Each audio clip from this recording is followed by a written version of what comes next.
constellations. Alright, so I'm going to ask you a couple questions about that video. Sorry. And then I would like you to please raise your hand and wait for me to call on you. First question I'd like to ask is, does anyone remember what she described a constellation as? Taylor? A group or collection of stars. Good job, that's correct. A constellation is a cluster of stars grouped together. I would also like to ask, also, I forgot to mention this, they usually have a specific shape and also a name. Because we can look at a group of stars, but that doesn't mean that they're specifically a constellation. They have to be a specific group and also be named. I would also like to ask, what did she mention that astronomers, oh my gosh, use constellations for? Does anyone remember? She talked about how they use them as kind of like landmarks to like find other things in the sky. Good job. Thank you very much. Yes, that's correct. Astronomers do use the constellations to use as a landmark in the sky to know where other stars or other constellations will be. So now I have another video. I have a couple of videos for you guys, and I will be asking you questions at the ends of these videos as well, okay?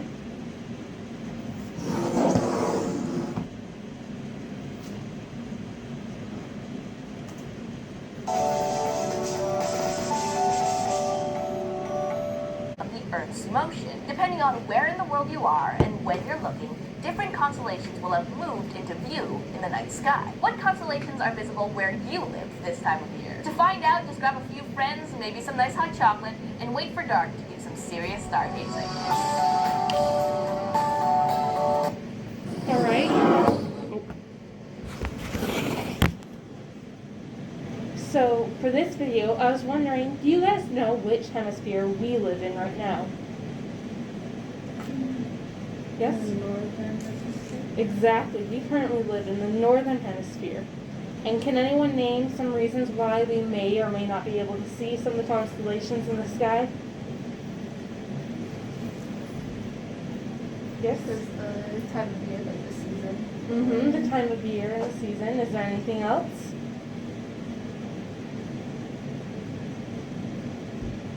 Alright, so it could also be where we're at, since we talked about northern and southern hemisphere, or even on the equator. You can see more in the equator than you can in either. It could also be, if it's a cloudy night, it's going to be more difficult. Or as we mentioned, season and time of the year, I have a map over here. Sorry. I have a map over here that is currently showing the position of the Earth right now. The Earth is over here, so can you name which constellations we can see right now? Mm-hmm. Yes. That's very good. So indeed, it does depend on where the Earth is located, and especially where the Sun is located, because the Sun blocks where we can see some of the constellations. So I have one more video for you guys, and this will be the last video. And this one will be specifically about the Zodiacs.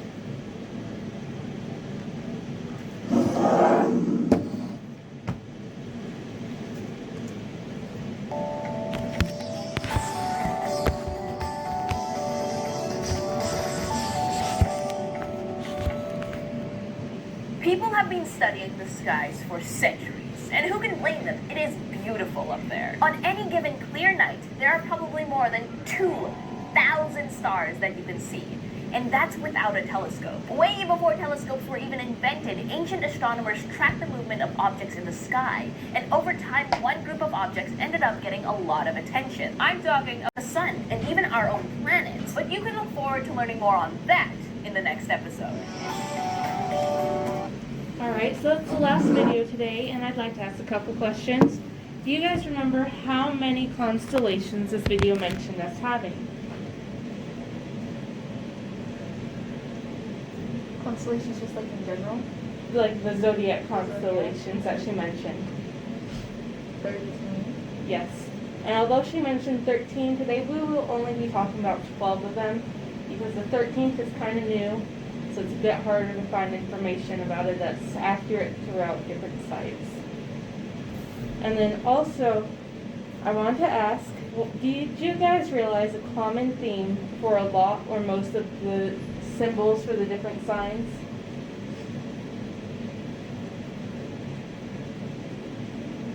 A lot of them are animals. Yes, a lot of them were animals. Did you guys notice anything else? A lot of them follow like Greek mythology. Exactly. A lot of these do follow a lot of Greek mythology. So the next part that I want to go over with you guys is that we're going to be focusing a lot on this map. First, I want you guys to look at this map and tell me if you can notice something very specific about the position of the zodiac constellations.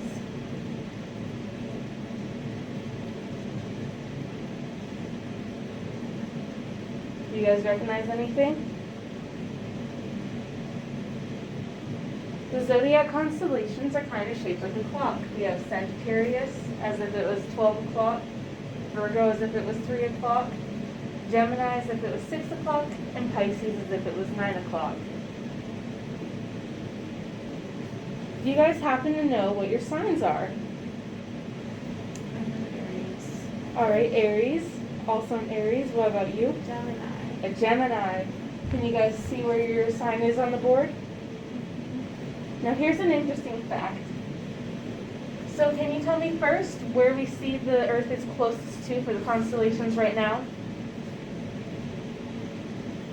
Which one is it? Libra. Libra, exactly. The Earth is currently closest to the Libra. However, you would think that your constellation, with your zodiac sign right now, would probably be Libra.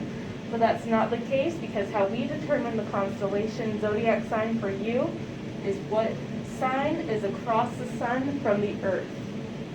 So can you guys tell me what sign it is right now? Aries. Exactly, it is currently Aries.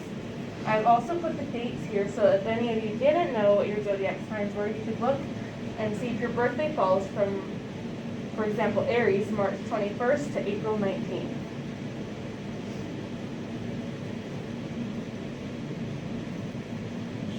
And then can we also go over what did we use these signs for exactly? Do you remember what she mentioned in the video?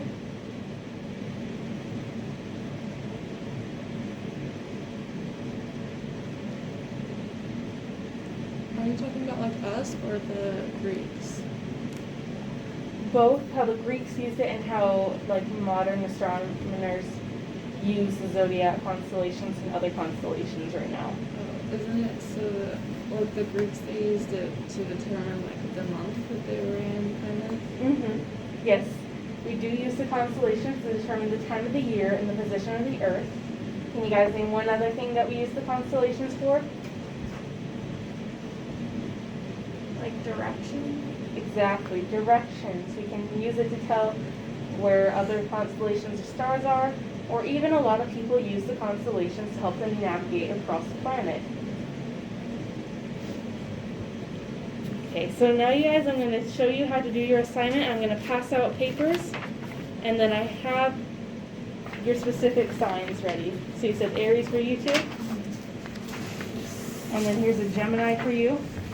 So I want you to please flip it over to the other side, and then I'll talk about the side with the dots in a second. Yeah, go ahead. If you need a pencil, I do have extra pencils.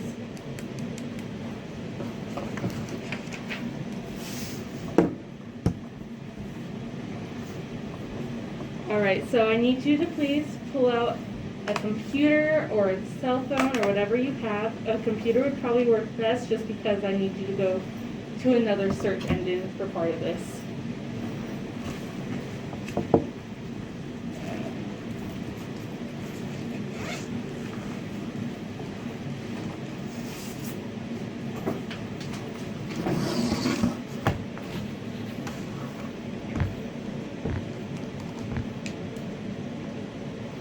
Alright, after you've opened up your search engine, I'm going to need you to go up and type in Bing.com. And then after you do that, go into Bing search bar and type in the word Constellations. Once you do that, you should get something that looks sort of like this. And for the cell phone, I checked it out. You might have to scroll down because mine showed it like lower. You should get something like this, and that makes it so you're able to move it around. But I want to make sure everyone's there before I move on. Is everyone there? Did you say type in Constellation? Yeah. Okay. Okay. So I want you to look at the questions that you have on this paper. We're going to go over this together, and we're going to look at my computer and pick a constellation that we're going to practice this on. So can you guys see any? I'm going to move around a bit.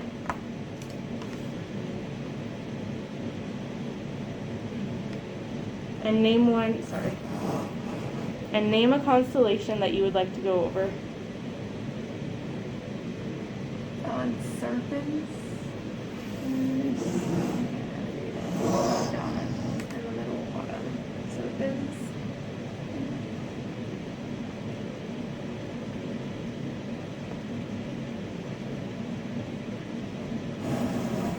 Okay, this one right here? Yeah. Okay, so we'll be going over serpents. So what I want you to do is that after you find the constellation that you want to look up, you can then head back over to Google. But actually first, before you do, if you pull up the constellation thing on your map, it will show you a good picture of how many stars are in the constellation. You can probably also find this on Google if you just want to see a representation. There will be.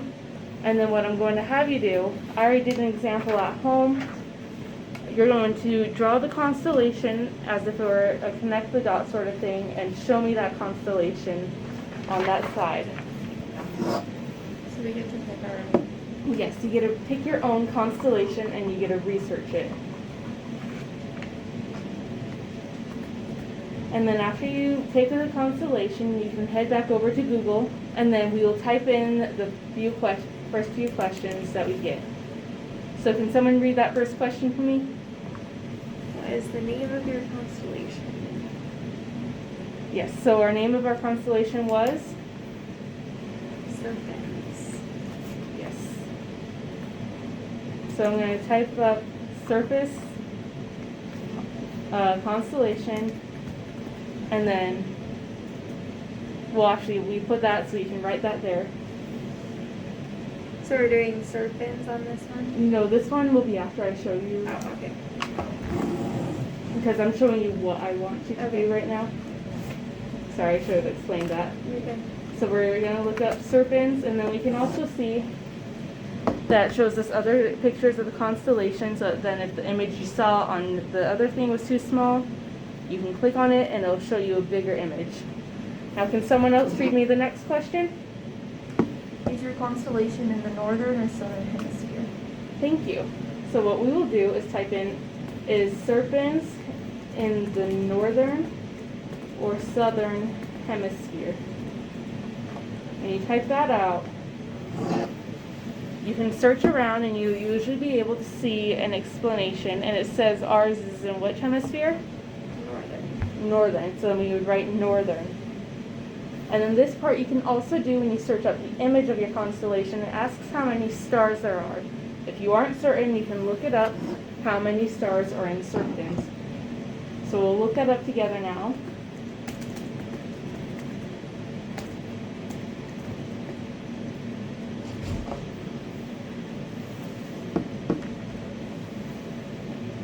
And if we look at this top one, it's hard to read, but it says serpents contains 5 named stars.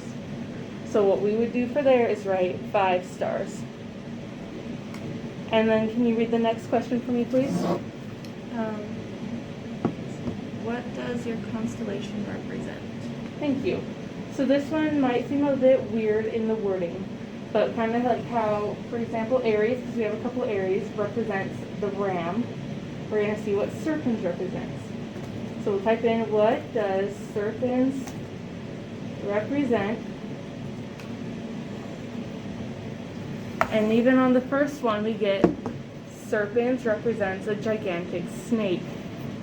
So then you can write, you don't have to write the full sentence, you can just write a snake or a gigantic snake. After you do that part, I'm going to want you to flip over your paper, and this one will be personalized for you. You're going to be connecting the dots, and if you have any questions about the dots, because they can be a bit confusing, I do have a reference, or you can ask me for some help. But here I did mine because I'm personally a Leo. I connected the dots with my crayon, and then I want you to draw a picture as what you represent. Since I'm a lion, I decided to make the mane blonde like my own hair. I made the eyes blue like my own. And I drew the clothes I was wearing the day that I colored this. So I want you guys to include at least 3 parts of yourself into that drawing.